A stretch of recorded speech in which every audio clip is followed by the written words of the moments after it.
दोस्तों, इन 3 जगहों पर दान कभी मत करना, वरना धन और धर्म दोनों चले जाएंगे।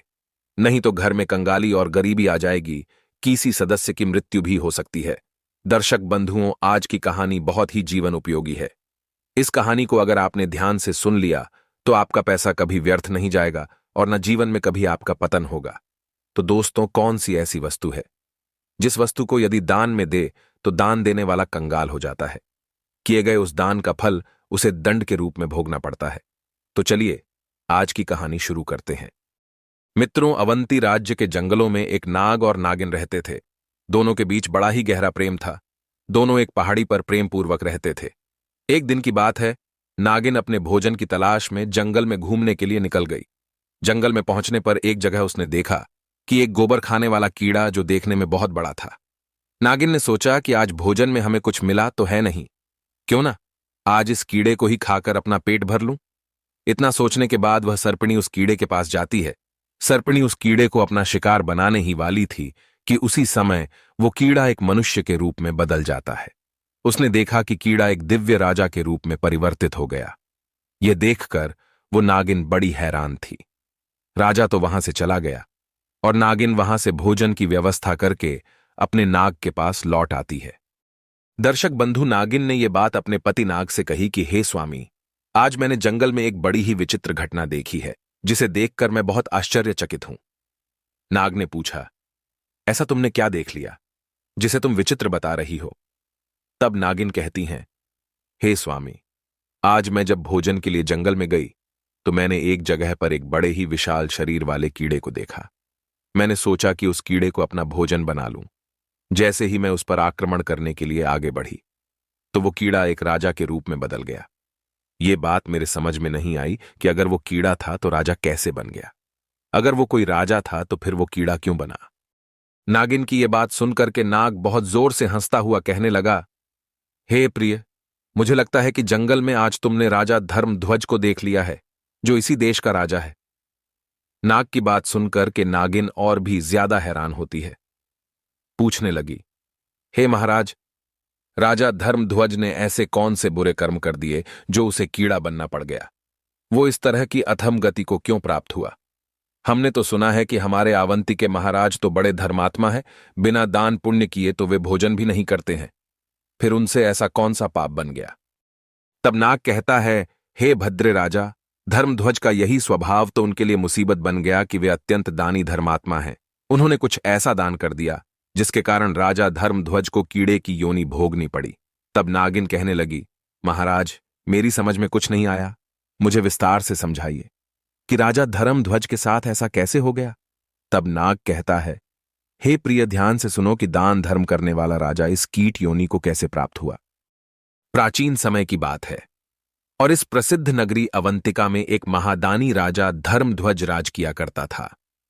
राजा धर्मध्वज इतने बड़े दानी थे कि जब तक वे अपने द्वार पर आए हुए भूखे, भिखारी और याचकों को भोजन नहीं करा देते थे, तब तक स्वयं भी भोजन नहीं करते थे।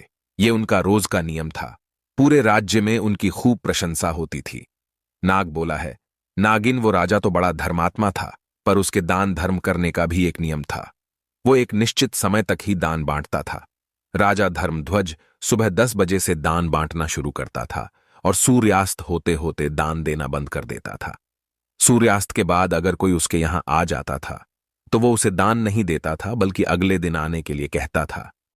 राजा की ख्याति धीरे धीरे देश विदेशों में फैल चुकी थी। राजा धर्मध्वज बड़ा ही महादानी राजा था। अब तो हर रोज उसके द्वार पर याचकों की भीड़ लगी रहती थी। वो प्रत्येक दीनहीन को दोनों हाथों की अंजुलि में जितनी स्वर्ण मुद्राएं आती थीं, उतना धन दे देते थे। सभी याचक राजा की जय जयकार करते हुए चले जाते थे। मित्रों, उसी अवंतिका नगरी में एक किसी गांव में जंगल के आसपास एक ब्राह्मण परिवार निवास करता था। ब्राह्मण बड़ा ही तपस्वी था। उसकी पत्नी और वे दोनों बड़े आराम से अपना जीवन यापन करते थे। दोनों की स्थिति बहुत ही गरीब थी, परंतु ब्राह्मण बड़ा तपस्वी था। वो कहीं भिक्षाटन के लिए नहीं जाता था।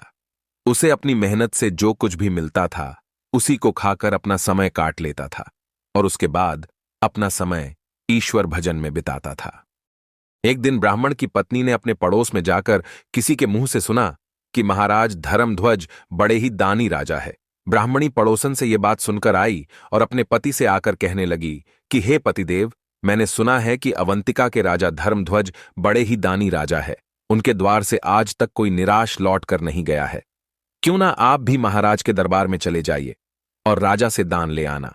राजा जो धन हमको देंगे उससे हमारी सारी गरीबी मिट जाएगी। ये बात जब ब्राह्मण ने सुनी तो कहने लगा, देखिए, मेरी जिंदगी का आधा भाग तो बीत चुका है और आधी जिंदगी शेष बची है। वो भी मैं जैसे तैसे काट लूंगा, पर मैं किसी के द्वार पर हाथ फैलाने नहीं जाऊंगा। तब ब्राह्मणी बोली कि महाराज, आप कैसी बातें करते हो? जब आपका राजा दान दे रहा है तो प्रजा को दान लेने में कोई बुराई नहीं होती। और फिर हम तो ब्राह्मण ही है, हमारा धर्म है दान लेना। मैं कहती हूं कि तुम राजा के पास अवश्य जाओ। अपने परिवार का अच्छे से पालन पोषण करने की जिम्मेदारी हर गृहस्थ की बनती है। हर गृहस्थ व्यक्ति का यह धर्म है कि वो अपने परिवार को सुखी रखे, उसे हर सुख सुविधा प्रदान करें। जो लोग ऐसा नहीं करते हैं उन्हें भी परिवार का भरण पोषण न करने के कारण पाप लगता है। मित्रों, यह बात जब ब्राह्मण ने सुनी तो ब्राह्मण कहने लगा, ठीक है, यदि तुम कहती हो तो मैं अवश्य राजा के दरबार में जाऊंगा। मित्रों, पत्नी के आग्रह पर ब्राह्मण देव राजा धर्म ध्वज के दरबार के लिए चल दिए। शाम का समय था। चलते चलते ब्राह्मण को शाम हो गई। इधर राजा धर्मध्वज के दान देने का एक निर्धारित समय था। उस दिन राजा के दरबार में जितने भी याचक आए थे वे सब दान लेकर जा चुके थे। अब राजा का दान देने का समय समाप्त हो चुका था। सभी दान पेटिकाओं पर ताले लगा दिए गए थे। इधर ब्राह्मण बड़ी दूर से राजा के पास पैदल चलकर आया था, लेकिन उसके आते आते सूर्यास्त हो चुका था। अब महाराज ने दान देना बंद कर दिया। वे अपनी दान पेटिका बंद करके राजमहल को जा रहे थे।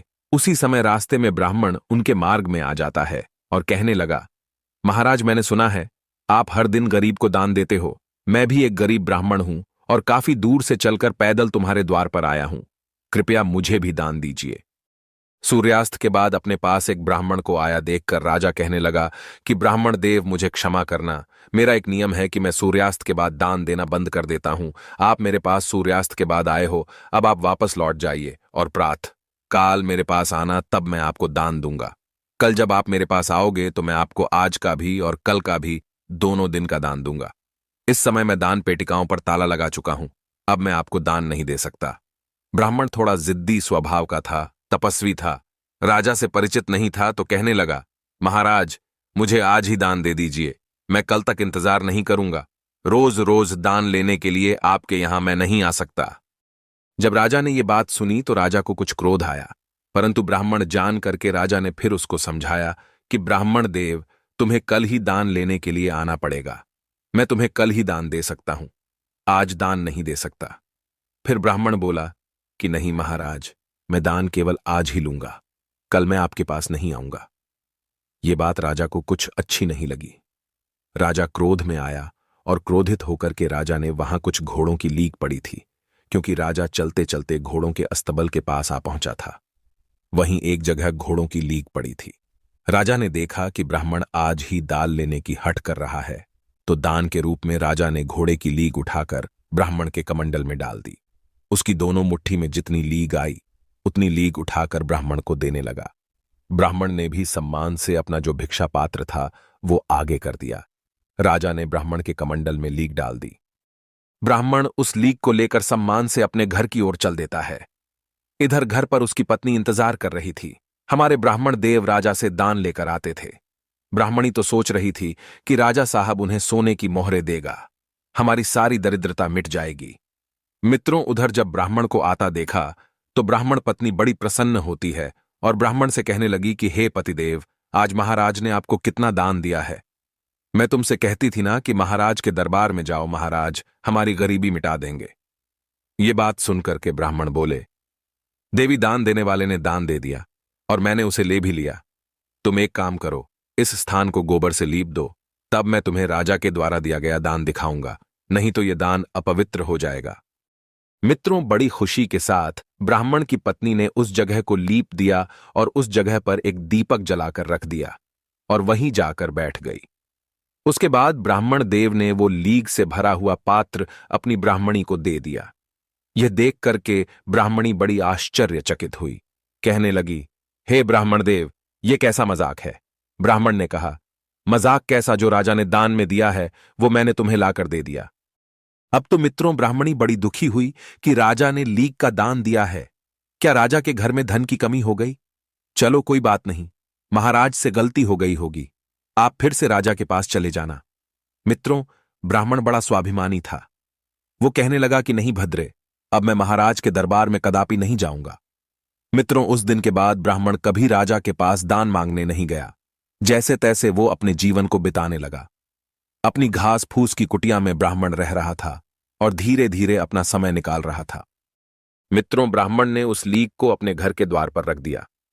तो आपको बता दे मित्रों की दान का जो फल होता है वो कर्ता को 1000 गुना होकर वापस मिलता है। यदि आपने अपने जीवन में किसी चीज का दान किया है तो परलोक में उसका फल हजारों लाखों गुना बढ़कर मिलता है। राजा ने जो लीक का दान किया था वो लीक भगवान की कृपा से दिन दोगुनी रात चौगुनी बढ़ने लगी। ब्राह्मण के घर के द्वार पर धीरे धीरे लीक का एक पहाड़ सा बनता चला गया। लीक का वो ढेर बढ़ते बढ़ते बहुत बीच में हो गया। जैसे ब्याज की दर धीरे धीरे बढ़ती चली जाती है, उसी तरह राजा के दान का फल बढ़ता जा रहा था। कुछ ही समय में वो एक विशाल टीला सा बन गया था। ब्राह्मणी और ब्राह्मण उस दृश्य को रोजाना देखते थे। ब्राह्मणी ब्राह्मण से पूछती थी कि हे महाराज, इस लीक का अब क्या होगा? ये तो बढ़ती ही जा रही है, हे नाथ, तुम तो वेदों के झाता हो, मुझे इसका मतलब बताओ। तब ब्राह्मण ने बताया, हे ब्राह्मणी, ये राजा के दान का फल बढ़ रहा है और इस फल को उसे ही भोगना पड़ेगा। यदि हम इसे उपयोग में ले रहे होते तो राजा को इसका शुभ फल प्राप्त होता। अब जबकि ये हमारे किसी काम की नहीं है तो इसका परिणाम अब राजा को ही भोगना पड़ेगा। ये बात सुनकर के ब्राह्मणी बड़ी सोच में पड़ जाती है और धीरे धीरे समय बीतता चला जाता है। उस लीक का पहाड़ काफी बड़ा हो गया था। 20-25 बरसें गुजर गई थी। एक दिन की बात, राजा धर्मध्वज वन में शिकार करने के लिए जाता है, परंतु राजा धर्मध्वज को उस दिन कहीं कोई आखेट नहीं मिलता है। जब कोई शिकार नहीं मिला तो राजाओं के पहले नियम होते थे कि राजा को जब कोई आखेट ना मिले तो वो बिना आखेट के वापस लौटकर के नगर नहीं जाता था, चाहे उन्हें मार्ग में ही कहीं ना कहीं रोकना पड़े। अब तो राजा धर्मध्वज विचार करने लगा कि शाम का वक्त हो गया है और सूर्यास्त होने के बाद किसी जीव को सताना क्षत्रियों का धर्म नहीं होता, इसलिए अब हमें आखेट के लिए वन में आगे नहीं जाना चाहिए और यही किसी स्थान पर ठहर जाना चाहिए। अब तो राजा साहब उस जंगल में ही अपने ठहरने का स्थान ढूंढने लगते हैं। ढूंढते ढूंढते वे उसी ब्राह्मण के घर पहुंच जाते हैं जिसे राजा ने 20-25 वर्ष पहले लीक का दान किया था, लेकिन राजा उस घटना को भूल चुका था। इधर नाग अपनी पत्नी को बता रहा था कि हे नागिन, राजा धर्मध्वज जब उस ब्राह्मण के घर पहुंच गया तो वहां पहुंचकर राजा ने ब्राह्मण से कहा कि हे ब्राह्मण देव, आज मुझे आपके यहां ठहरने के लिए स्थान चाहिए।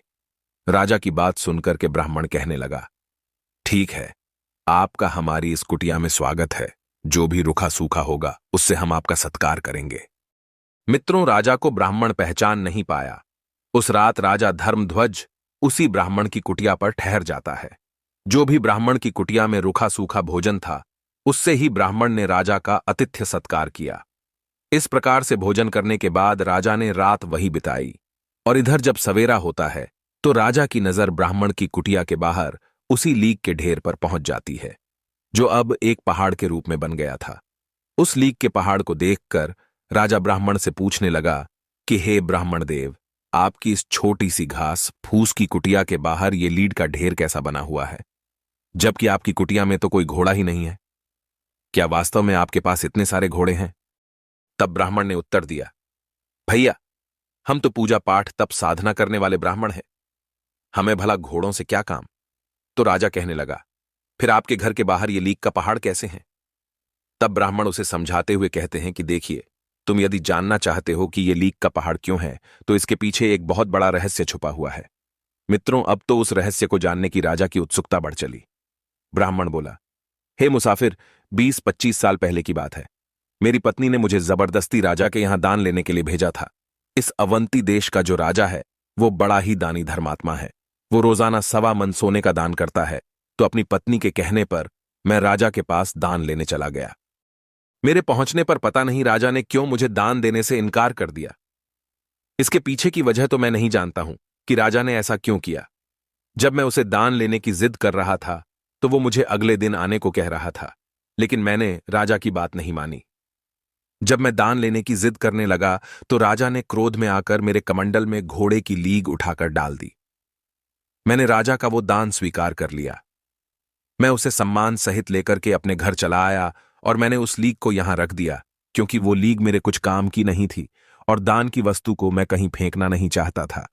तो राजा ने पूछा, हे ब्राह्मण देव, राजा ने तो तुम्हें थोड़ी सी लीग दान में दी होगी, पर यह तो इतना बड़ा पहाड़ कैसे बन गया? तब ब्राह्मण ने समझाया, हे भाई, हमारे वेद पुराण ये कहते हैं कि अगर कोई दान देने वाला जितना दान देता है उसका 1000 गुना फल उसको वापस मिलता है। राजा का वो दान समय के साथ हजारों गुना बढ़कर जमा हो गया है।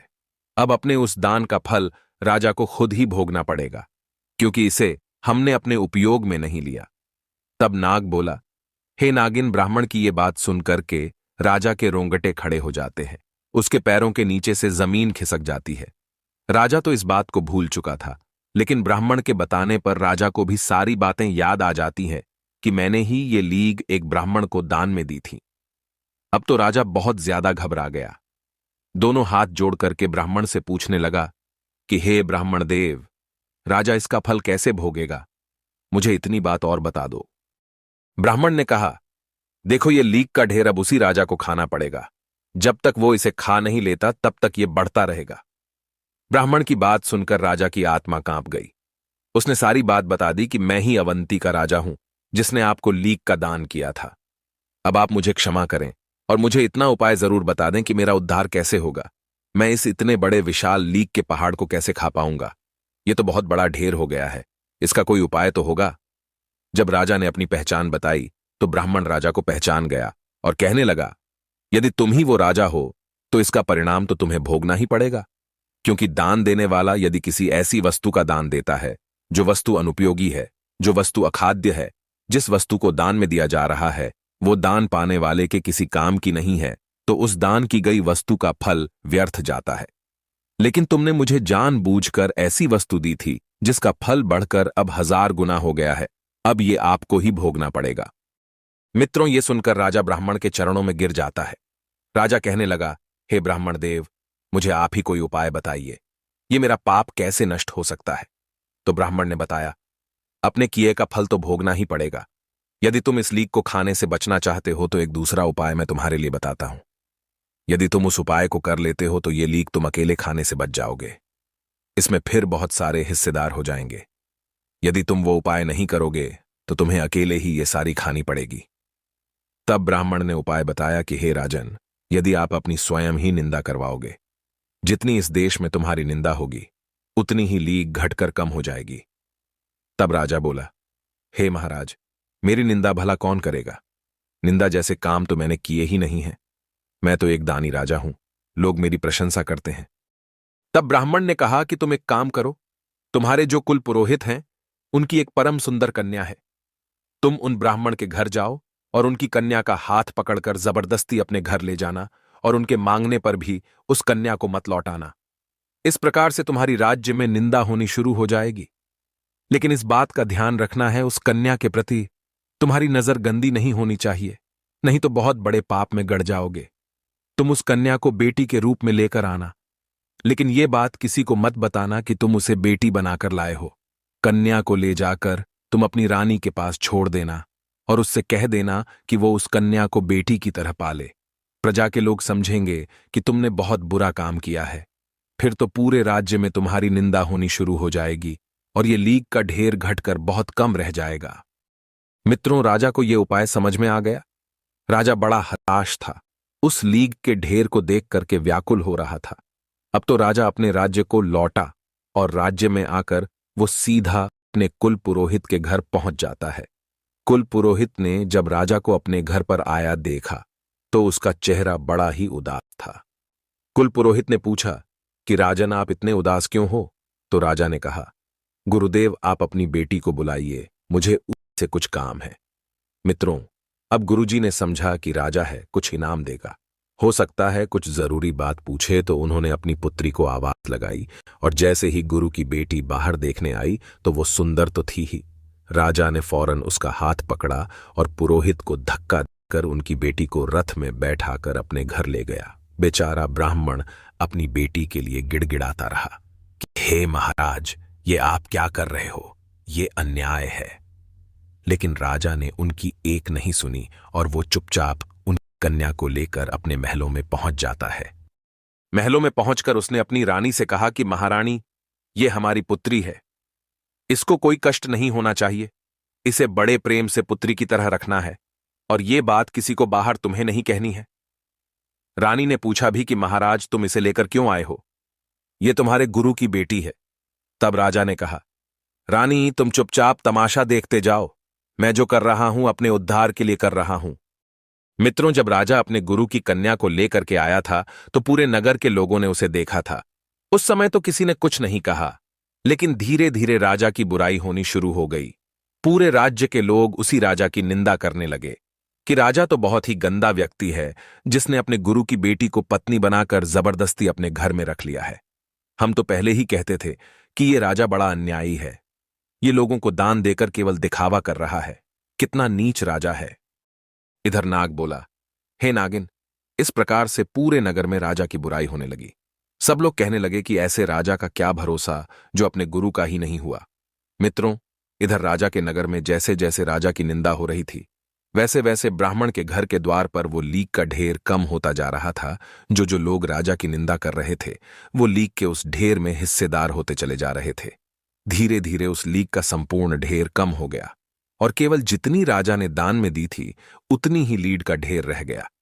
राजा कुछ दिनों के बाद वहां जाता है तो देखता है कि ब्राह्मण के घर के आगे लीक का ढेर तो अब थोड़ा सा ही बचा है।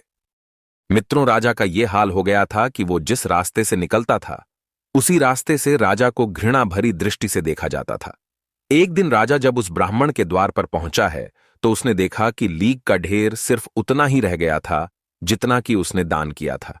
यह देखकर राजा बड़ा खुश होता है। वो एकदम से ब्राह्मण के चरणों में गिर पड़ा और बोला, महाराज, आपने पहाड़ जैसी लीक का ढेर तो खत्म करवा दिया।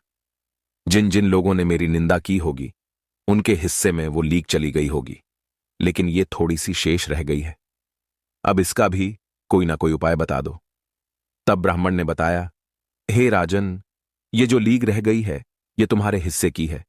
तुम्हें इसे किसी ना किसी जन्म में खाना ही पड़ेगा। तुम्हें इसे खाने के लिए किसी जन्म में कीट की योनि धारण करनी पड़ेगी। तब राजा बोला, महाराज, कोई ऐसा उपाय बता दो जो ये खत्म भी हो जाए। तब ब्राह्मण एक उपाय बताता है कि राजन, मेरा एक गुरु भाई है, तुम्हारी इसी नगरी में रहता है। वो बड़ा ही विद्वान और ईश्वर भक्त है। वे दोनों पति पत्नी बड़े ही सज्जन हैं, हर समय ईश्वर के ध्यान में लगे रहते हैं। लगता है उन दोनों ने तुम्हारी बुराई नहीं की होगी। यदि वो दोनों तुम्हारी आलोचना करते तो ये लीक का ढेर आज ही समाप्त हो जाता। मित्रों, ये बात सुनकर के राजा कहने लगा, ठीक है, मैं वो भी प्रयास करके देखता हूं। मैं उनसे भी अपनी निंदा करवाता हूं। मित्रों, अब तो राजा ने अपना भेष बदल लिया और भेष बदल करके अवंतिका नगरी में उसी ब्राह्मण के घर पहुंच जाते हैं। ब्राह्मण के घर आए तो ब्राह्मण ने राजा का बड़ा स्वागत किया और बैठने के लिए उचित आसन दिया। उस आसन पर राजा बैठ जाता है, परंतु राजा के मन में भीतर ही एक बड़ा विचार चल रहा था। तो राजा ने उस ब्राह्मण से कहा कि ब्राह्मण देव, मैंने सुना है यहां का जो राजा है वो बड़ा अन्यायी है। ब्राह्मण देव कहने लगे होगा, मुझे नहीं पता, क्योंकि उसने अपने गुरु की पुत्री को बलपूर्वक अपने घर में रख लिया है। ब्राह्मण बोला, मुझे नहीं पता। राजा अपने ही मुख से अपनी बुराई करने लगा। कहने लगा, बताओ, अपने गुरु की पुत्री को अपने घर में रख लिया है, ये कहां का न्याय है? बड़ा ही दुष्ट राजा है। ब्राह्मण देव बोले, भाई, मुझे नहीं पता और ये सब बातें मुझे क्यों सुना रहे हो? मैं इन चीजों में ध्यान नहीं रखता हूं। जब राजा ने बार बार उस ब्राह्मण को उकसाया, राजा की आलोचना करने के लिए, फिर भी उसने आलोचना नहीं की, तब ब्राह्मण ने देखा कि ये व्यक्ति राजा की बहुत निंदा कर रहा है और ये चाह रहा है कि मैं भी राजा की निंदा करूं। जरूर कोई विशेष बात है। तब ब्राह्मण ने अपने तपोबल से देखा तो समझ गया, यह तो स्वयं यहां का राजा है और मुझसे अपनी आलोचना करवाना चाहता है, क्योंकि इसने ऐसी वस्तु दान में दी है जिसका पाप इसे भोगना पड़ेगा, और यह चाहता है कि मैं इसकी निंदा कर दूं तो उसका आप मुझे मिल जाए। यह तो अपने पाप में मुझे सम्मिलित करना चाहता है। तब ब्राह्मण कहने लगे, राजन, मैं तुम्हें पहचान गया हूं। भलाई इसी में है कि आप मेरे यहां से वापस लौट जाइए। मैं कभी किसी की आलोचना नहीं कर सकता, कभी किसी की बुराई नहीं करता हूं। तुम्हारा पाप तुम्हें भोगना ही पड़ेगा। ब्राह्मण ने फटकार कर राजा को वहां से भगा दिया। मित्रों, निराश होकर के राजा वहां से लौटकर चला आता है और उसी ब्राह्मण के घर आया जहां वो लीक का ढेर लगा हुआ था। ब्राह्मण के चरणों में आकर के राजा गिर पड़ा। राजा कहने लगा, हे ब्राह्मण देव, अब इसका कोई और उपाय नहीं है क्या? तब ब्राह्मण ने कहा, राजन, यदि उन्होंने तुम्हारी निंदा नहीं की तो समझ लो, अब तुम्हें ही ये सब खाना पड़ेगा, चाहे जैसे खाओ। मित्रों, ये बात सुनकर के राजा कहने लगा कि हे ब्राह्मण देव, यदि मैंने इसके लिए कोई जन्म धारण किया और उसको तब खाया तो न जाने कितने जन्मों तक मुझसे पाप होते रहेंगे। क्यों न आप अपनी मंत्र शक्ति से मुझे कुछ समय के लिए एक कीट बना दो, कीड़ा बनकर मैं इस लीक को खा जाऊंगा। ब्राह्मण कहने लगा कि नहीं, मैं तुम्हें किट भी नहीं बना सकता, इतनी सामर्थ्य मेरे अंदर नहीं है, और ये काम तो विधाता का है, परंतु मैं तुम्हें इतना बता सकता हूं कि यहां से मरने के बाद तुम एक कीट बनोगे, और जब तुम अपने हिस्से की इस लीक खा जाओगे तब तुम इस श्राप से मुक्त हो जाओगे, क्योंकि तुमने जीवन में कोई पाप नहीं किया है, हमेशा दान दिया है, तुम्हारी महादानियों में गिनती है। तुमने हमेशा भूखे गरीबों को दान लुटाया है, तुम्हारी महादानियों में गिनती थी। तुमने हमेशा गरीबों और भिक्षुकों को दान दिया है, परंतु तुमसे ये भूल हो गई है, इसलिए तुम्हें ये खानी ही पड़ेगी। कीट तो तुम्हें अवश्य ही बनना पड़ेगा, लेकिन इसको खाते ही तुम अपनी मानव योनि को प्राप्त हो जाओगे। मित्रों, इधर नाग अपनी नागिन को सुनाता है कि हे प्रिय, कुछ दिनों के बाद राजा धर्मध्वज की मृत्यु हो जाती है, और मृत्यु के बाद उसे गोबर खाने वाले एक कीड़े के रूप में जन्म मिलता है, और जिस जगह पर वो लीक पड़ी हुई थी उसी जगह पर वो कीड़ा जाकर के लीक खाने लगता है। धीरे धीरे कई वर्षों में उस लीक को वो कीट खा जाता है। लीक को खाते खाते वो कीड़ा बहुत बड़ा हो जाता है। खाते खाते उसने अपने हिस्से की सारी लीक समाप्त कर दी, बस थोड़े बहुत कण शेष रह गए थे। एक दिन वो कीड़ा उन्हीं कणों को खा रहा था, तो इधर नाग अपनी नागिन से कहता है, हे नागिन, तभी तुम्हारी नजर उस कीड़े पर पहुंच जाती है। उसे देखकर तुमने समझा कि मुझे भोजन मिल गया। जैसे ही तुमने उस पर आक्रमण करना चाहा, वो अपने हिस्से की सारी लीक खाकर समाप्त कर चुका था। उसी क्षण उसका पाप नष्ट हो जाता है और वो मनुष्य रूप में प्रकट हो जाता है और दिव्य देह पाकर स्वर्ग को चला जाता है। नाग बोला, हे नागिन, जरूर तुमने उसी राजा धर्मध्वज को देख लिया होगा, जिसने क्रोध में एक ब्राह्मण को लीक दान में दे दी थी, जिसके कारण वो एक कीड़े की अथम योनि में पैदा हुआ। मित्रों, कहते हैं, जो व्यक्ति अनुपयोगी वस्तु का दान देता है, परिहास वश दान देता है, क्रोध के वशीभूत होकर के दान देता है, अहंकार वश दान देता है, वो हमेशा पाप का भाग होता है। दान देने से पहले मनुष्य को अपनी अंतर आत्मा को टटोलना चाहिए। यदि दान देने की सामर्थ्य नहीं है तो दान नहीं देना चाहिए, और अगर दे तो इन बातों का ध्यान रखना चाहिए, क्योंकि आप क्रोध वश, उपहास वश और किसी अन्य उपयोगी वस्तु का दान देते हैं या भोजन कराते हैं तो बूढ़ी गाय को दान देते हैं तो देने वाला नरकगामी होता है। जब भी कोई चीज दान में दे तो ये सोच ले कि वो वस्तु उसके किसी न किसी काम में आती हो। यदि नहीं उसके काम में आती है तो वो दान नहीं कहलाएगा। हमारे द्वारा दिया गया दान हमें कई गुना होकर वापस मिलता है, चाहे वो इस जन्म में मिले या अगले जन्म में। यदि हमने किसी के लिए खाने की वस्तु दान की है तो आने वाले कई जन्मों में हमारे लिए कभी भोजन का संकट नहीं होगा। यदि हमने किसी का मजाक उड़ाया है, अहंकार वश दिया है, तो उसका फल हमें कई गुना होकर भोगना पड़ता है। दर्शक बंधुओं, इस प्रकार से राजा वो लीक को खाकर के ही उस पाप से छुटकारा मिला। तो दर्शक बंधु, ऐसी किसी चीज को आप दान ना दे जो किसी के किसी काम ना आए, और कोई भी वस्तु दान में दें तो इन बातों का विशेष ध्यान रखें कि उसे समय आप क्रोध की मुद्रा में ना हो, उस समय आप अहंकार में ना हो, नहीं तो उसका उल्टा फल भोगना पड़ता है।